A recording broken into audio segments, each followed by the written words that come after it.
Marc, bonjour. Bonjour Vincent. Alors décidément, les années se suivent et ne se ressemblent pas avec vous. Mandarine Valeur, votre fonds, après 2 exercices très décevants, a retrouvé des couleurs. Et comment, puisqu'il termine 2016 en tête du palmarès de sa catégorie.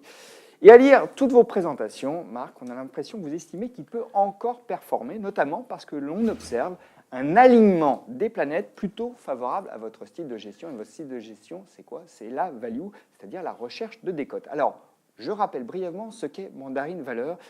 Vous m'apportez la contradiction si je me trompe. Il s'agit d'un fonds d'action de grande valeur européenne, éligible au PEA, c'est important de le préciser. Oui. C'est un fonds directionnel. Alors, ça veut dire quoi, directionnel? Ça veut dire que moi, je ne fais pas d'allocation d'actifs, je suis toujours investi. Un fonds de pure stock picking, vous cherchez les sociétés, vous les étudiez au cas par cas, c'est comme ça que vous construisez votre portefeuille. Voilà, alors, je ne suis pas sur la Lune, je regarde le scénario macroéconomique, mais je choisis des valeurs avant un scénario macro. Et je l'ai dit déjà en préambule, votre approche, c'est la value, c'est-à-dire que vous recherchez des titres sous-évalués.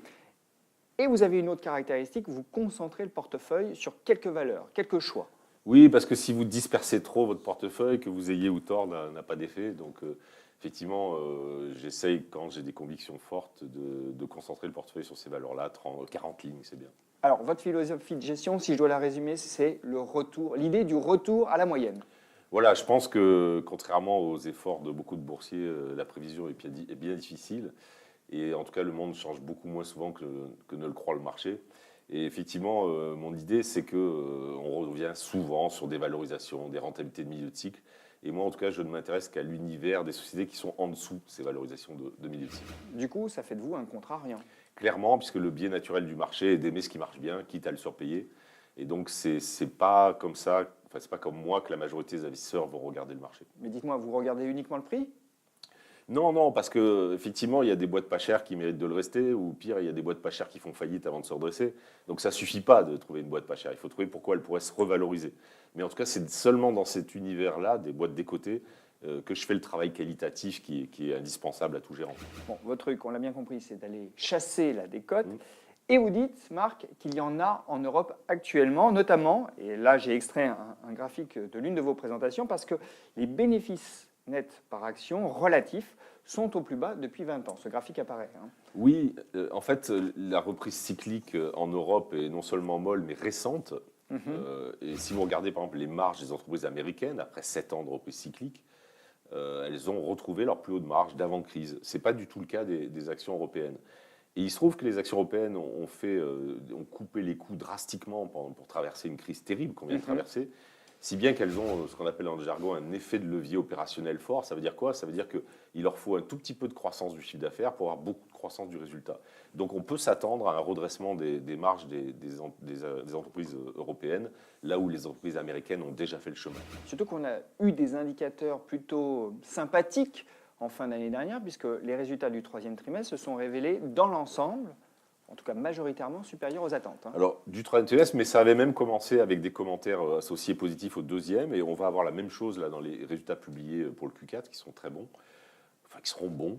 Et effectivement, on observe d'ailleurs ce phénomène des bonnes surprises au niveau du chiffre d'affaires, mais encore plus de bonnes surprises au niveau des résultats. Ça illustre ce que je vous disais. Les entreprises sont maigres, elles ont coupé les coûts partout, un tout petit peu de croissance, et elles peuvent retrouver de la croissance des profits conséquente. L'autre phénomène important à côté duquel il ne faut vraiment pas passer, c'est la grande rotation sectorielle qui a démarré. Elle a été d'une violence extrême en 2016, mais après 5 ou 6 ans, toujours dans le même sens. Donc effectivement, on voit les marchés passer à autre chose. C'est bien sûr lié au changement de contexte sur les taux. Oui, c'est la perspective de la hausse des taux qui déclenche cette rotation sectorielle. Donc là, il faut aller plutôt sur les valeurs qui bénéficient de la hausse des taux. Voilà, quand la bourse n'est soutenue que par de la baisse des taux, ça favorise un certain type de valeurs. On est dans un contexte prudent, on pense qu'il faut se réfugier dans des secteurs type alimentation, santé, des valeurs défensives favorisées par la baisse des taux parce qu'elles se comportent comme des obligations. Quand les taux se mettent à remonter, ce qui semble être le cas, on change de monde. Et là, d'abord, ça s'accompagne en général d'un cycle qui est meilleur. Et donc, on va chercher là les valeurs qui ne sont pas affectées par de la hausse des taux, parce que vous jouez un retournement cyclique court, les financières, les cycliques dures, c'est plus le même marché. Et quand ça arrive après 6 ans où c'était toujours les mêmes qui montaient, en l'occurrence les défensives, le mouvement est violent, c'est ce à quoi on a assisté en 2016. Alors ça tombe bien pour vous parce que vous étiez pas mal lesté, et vous l'êtes toujours, en bancaire. Oui, alors je m'attribue le seul mérite de ne pas avoir édulcoré mon process. Donc quand le marché s'est retourné, effectivement, le fonds qui est un process value a répondu à ce changement de marché. Et effectivement, les bancaires. Alors en réalité, le début d'année, le rebond s'est fait sur les cycliques durs, sur les matières premières. Les financières se sont joints au mouvement en juin, puis au moment de l'élection de Trump. Mais globalement, ces deux secteurs expliquent le très essentiel de la performance des marchés l'année dernière. Alors, quand je regarde votre portefeuille, ce qui est intéressant, c'est que vous êtes en effet surexposé aux bancaires par rapport à l'indice, mais vous avez réduit leur exposition. Vous Oui. aviez également beaucoup d'énergie, ce qui avait contribué à la performance en 2016, mais vous en avez moins. Et puis, vous avez également moins de telco, qui étaient assez décotés, mais qui ont bien remonté ces dernières années. Et surtout, vous avez plus de cash. Alors, je me dis, Marc Renaud, il est offensif, mais pas trop, quoi. Non, alors, j'ai effectivement vendu une partie de mes financières et mes pétrolières pour une raison hyper simple, hein, valorisation. Je vous le disais, moi, je regarde que les boîtes sous leur valorisation de milieu de cycle. Après le violent rebond auquel on a assisté sur ces titres-là, certains d'entre eux ont atteint mon objectif de cours, je les ai vendus totalement. D'autres s'en rapprochent. BNP, c'était une ligne de 5%, c'est aujourd'hui 3%. Hein. Et donc, voilà, j'écrète au gré de la hausse et je l'ai fait plus fortement dans le violent rebond des bancaires de fin d'année. Donc oui, je surpondère encore les financières et les matières premières et les pétrolières, mais moins qu'il y a 12 mois. Le cash, c'est un accident. Sincèrement, moi, je ne gère pas du cash. J'ai juste la chance d'avoir des souscriptions assez régulières et je ne m'oblige pas à acheter le lendemain matin. Mais en l'occurrence, le cash est revenu à 2-3% dans mon portefeuille, donc je suis pleinement investi. Voilà, mais oui, mon portefeuille est sans doute moins monomaniaque qu'il y a 12 mois. Alors, justement, vous parliez des financières, parce que les bancaires, vous en avez encore un chouille plus que votre indice de référence. Par contre, les assureurs, vous en avez beaucoup moins. Ça tient à quoi? Bah, les assureurs ont été un peu moins massacrés que les banquiers pendant la crise, donc les sous-valorisations étaient moins fortes, et donc j'ai retrouvé des valorisations de milieu de cycle, qui sont pour moi des niveaux de sortie, plus vite sur des assureurs que sur des banquiers. Mais après, les assureurs, c'est, pardon pour le jargon, c'est du high bêta. Hein. AXA, il suffit que le marché baisse de 5, elle va baisser de 10, j'hésiterai pas à y revenir. Hein. Mais c'est vrai que j'ai atteint mes objectifs de cours encore plus vite sur les assureurs. Vos deux principales surexpositions sectorielles, ce sont l'industrie et les produits de base. Oui, alors les produits de base, ça reste contrariant parce qu'on a eu 100% de hausse sur Arcelor l'année dernière, 300% sur Anglo-American. Mais en fait, ça illustre juste qu'on était tombé à des prix complètement stupides. On était à 20% de la valeur d'actifs sur ces deux-là. Si bien qu'après des hausses pareilles, bah, c'est plus débile, mais c'est toujours pas cher. Donc je continue à avoir ça. Dans les cycliques industriels, il faut aller quand même maintenant dans des boîtes un peu plus dures. Il faut aller chercher du Metso, du Autotech, travailler pour les équipements miniers. Il n'y a plus de décote manifeste sur des Schneider. Les exemples les plus simples ont été joués. Quand je vous écoute, j'ai l'impression que les bonnes idées deviennent de moins en moins nombreuses, que ça se raréfie.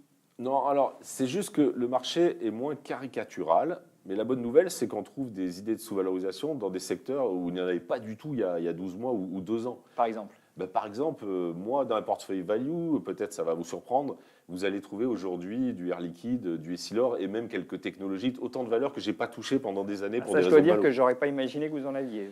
Ben voilà, c'est-à-dire qu'un value, c'est quelqu'un qui va chercher la décote. Mais si on a de la décote sur des valeurs de croissance, moi, j'ai aucun état d'âme à y aller. Hein.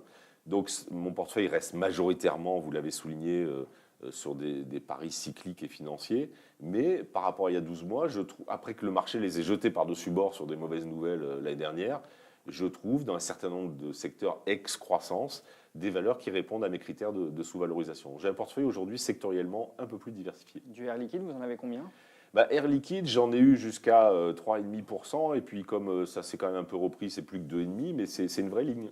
Et Gemalto, vous en avez toujours? Gemalto, je suis beaucoup moins à l'aise pour être très franc. La décote me semble intéressante, mais vous savez, la décote, ça marche quand vous êtes sûr de revenir à la moyenne, hein, donc il faut en être sûr.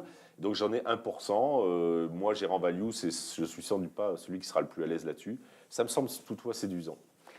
J'aimerais qu'on parle un petit peu de la collecte, parce qu'elle a connu des hauts, des bas, et là on est plutôt de nouveau sur une tendance porteuse pour vous. Oui, écoutez, la violence de mes clients est à la hauteur de la violence qu'on reproche aux gérants. Et effectivement, mon fonds a plus que doublé par rapport à son plus bas de février 2008, je suis à 900 millions. Donc on a eu la chance effectivement d'enregistrer beaucoup de collectes. L'idée étant que beaucoup de mes investisseurs, après des années de surperformance, des fonds appelés low vol et autres défensifs, n'avaient pas ou quasiment pas de gestion value. Et donc je bénéficie de cette diversification que certains clients sont en train de faire sur une partie de la cote qui a été délaissée pendant 5-6 ans. Ils achètent aussi la performance. On sait qu'il ne faut pas forcément le faire, mais ils l'achètent, non? Écoutez, oui, je ne peux pas le nier. Le biais des gérants d'acheter ce qui a marché et le biais des clients d'acheter ce qui a marché existe. Mais encore une fois, ça correspond à un changement d'environnement. La hausse des taux, ce n'est pas pareil que la baisse des taux en termes de qu'est-ce qui va marcher dans un marché. Et quand vous êtes totalement absent de ces secteurs, ça devient dangereux en fait. Alors justement, est-ce que c'est le bon moment d'acheter Mandarine Valeur? Parce que ces dernières années, il fallait attendre 1 ou 2 années de sous-performance pour rentrer sur le fond, ou en tout cas rentrer au moment où il sous-performait pour profiter de son rebond. Mais c'était un peu en dents de scie. Oui. Alors est-ce que cette année, il faut y aller en dépit de la hausse? Alors, il y a eu des faux départs, vous avez parfaitement raison. Par exemple, le premier semestre 2011, on n'a pas vu arriver la crise grecque du deuxième semestre, il y a eu des faux départs. Écoutez, je ne vais pas refaire un 10+16 tous les ans, même si j'espère me tromper. Donc, une grosse partie du rebond des pires aberrations a eu lieu en 2016. Le marché a été violent. Pour autant, j'insiste là-dessus, un contexte de hausse des taux qui accompagne naturellement une reprise cyclique reste éminemment favorable au style value. Donc je ne ferai pas un 10+16 l'année prochaine, je ne crois pas. Mais je pense que là, on a un changement de contexte. En tout cas, tant que ça dure, si on remet en cause ce scénario de hausse des taux, tant que ce scénario-là reste celui en place, le contexte reste favorable pour ma gestion. Marc, merci. Merci.